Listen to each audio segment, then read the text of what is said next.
السلام عليكم ورحمة الله وبركاته. أهلا بيكم في مطبخ داليا.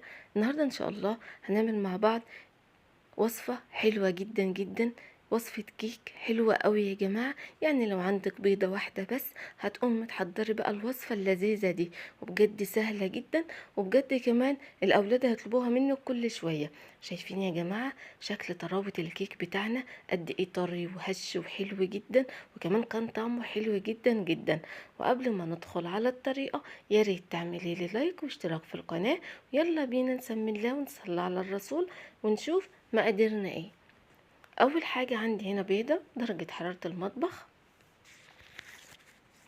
هحط لها كده كيس من الفانيليا. عندي كمان هنا نص كوباية سكر. هخلط بقى البيضة والفانيليا ونص كوباية السكر لحد بقى ما تدوب السكر بتاعك، وكمان القوام كده لونه يفتح معانا ويتضاعف حجمه بالشكل اللي هنشوفه مع بعض دلوقتي. خلاص، يبقى ضربنا بيضة فانيليا نص كوباية سكر. شايفين القوام مفتح عندنا ازاي يا جماعة؟ بعد كده نزلت بنص كوباية من الزيت. هقلب برضو الزيت كويس بالشكل ده كده. وبعد كده عندي كمان كوباية من الحليب. نزلت برضو كوباية من الحليب وقلبت كويس بالشكل ده. شايفين المكونات بتاعتنا سهلة وان شاء الله موجودة في كل بيت. خلاص، بعد كده بقى عندي هنا الدقيق. معايا هنا كوبايتين ونص من الدقيق، وطبعا لازم ننخل بقى الدقيق كويس. خلاص، يعني مقدار الدقيق عندنا كان كوبايتين ونص. نخلته بقى بالشكل ده كده.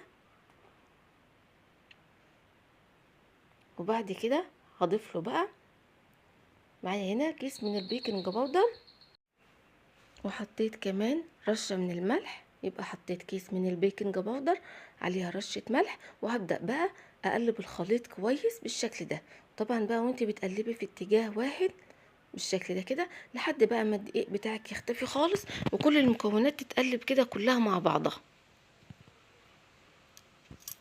خلاص، قلبته كده بالشكل ده كده اهو يا جماعه، ما عادش بقى فيه اي تكتلات للدقيق خالص بالشكل ده.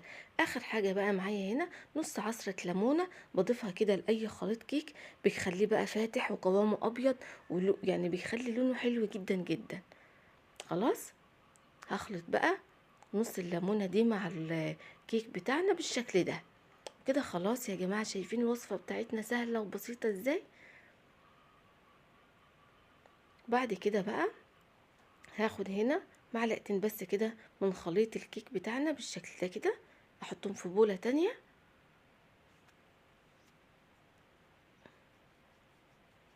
هبدأ بقى اضيف عليهم كده معلقة من الكاكاو الخام، معلقة كبيرة كده من الكاكاو الخام، وهحط كده كمان حوالي معلقتين من اللبن. وهخلط بقى المقدار ده بقى علشان يديني اللي هو كيك بالشوكولاتة. خلاص، هخلطهم بقى كويس كده بالشكل ده كده يا جماعة لحد ما الكاكاو يختلط خالص.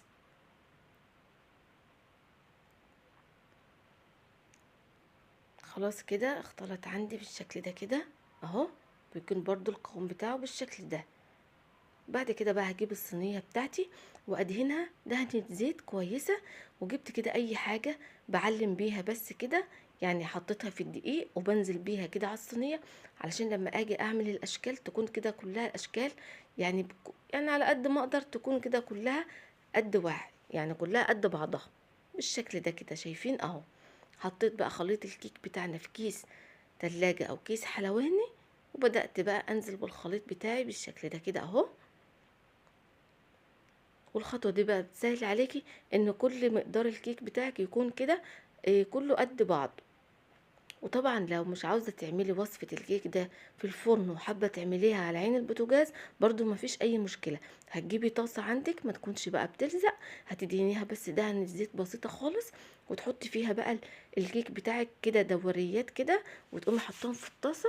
وبعد كده هتلاقيها استوت معاكي خالص، لان طبعا سمكها رفيع ما بتاخدش اي وقت خالص. خلصت بقى الكمية بتاعتي كلها كده، وبعد كده حطيت كمان بقى الشوكولاتة اللي بالكاكاو اللي عملناها في كيس تلاجة، وهبدأ اعمل خطوط رايح جاي كده اهو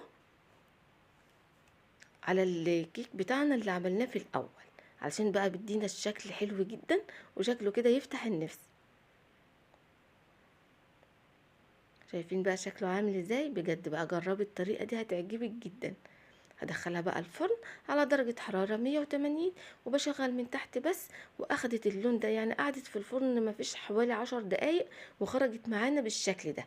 شايفين الكيك بتاعنا طري جدا يا جماعة، التسوية بتاعته كمان ممتازة.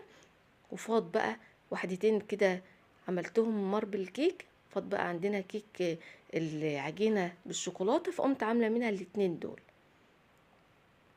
ببدأ بقى اجيب كده كل اتنين بالشكل ده كده، وبجيب بقى عندك نوتيلا، عندك كريمة شوكولاتة الموجودة عندك، وبحط بقى بوزع كده كريمة الشوكولاتة بتاعتنا.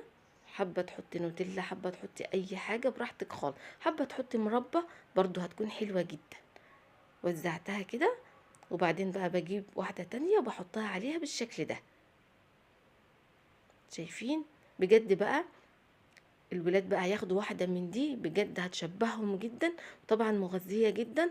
تقدري كمان تقسمها لهم اتنين ياخدوها بقى معاهم وهم رايحين المدرسة كده في اللانش بوكس، بتكون حلوة جدا جدا. وفيها بقى بيض، فيها دقيق، فيها حليب، يعني مكوناتها مغذية جدا للولاد كده لما ياخدوها معاهم الصبح. تقومي بقى تفطري كده بواحدة جنب كوباية نسكافيه، يا سلام عليها بقى، بتكون حلوة جدا جدا. وهخلص بقى كل الكمية بتاعتي كلها كده بنفس الطريقة، عشان طبعا بقى ما اطولش عليكي اهو. وبعد كده بقى قدمناها مع بعض، شايفين شكلها عامل ازاي؟ بجد كان طعمها وشكلها حلو جدا جدا. زي ما بقولك الولاد هيطلبوها منك على طول، ومكوناتها سهلة وبسيطة موجودة في البيت. شايفين؟ هنقسمها كمان علشان بقى نشوف طراوة الكيك بتاعنا عامل ازاي من جوه اهو. شايفين يا جماعة الطراوة بتاعت الكيك بتاعتنا؟ شايفين لونه فاتح وهش وطري؟ طبعا لو الوصفة عجبتك يا ريت تعملي لي لايك واشتراك في القناة. اشوفكم على خير يا رب الفيديو اللي جاي، والسلام عليكم ورحمة الله وبركاته.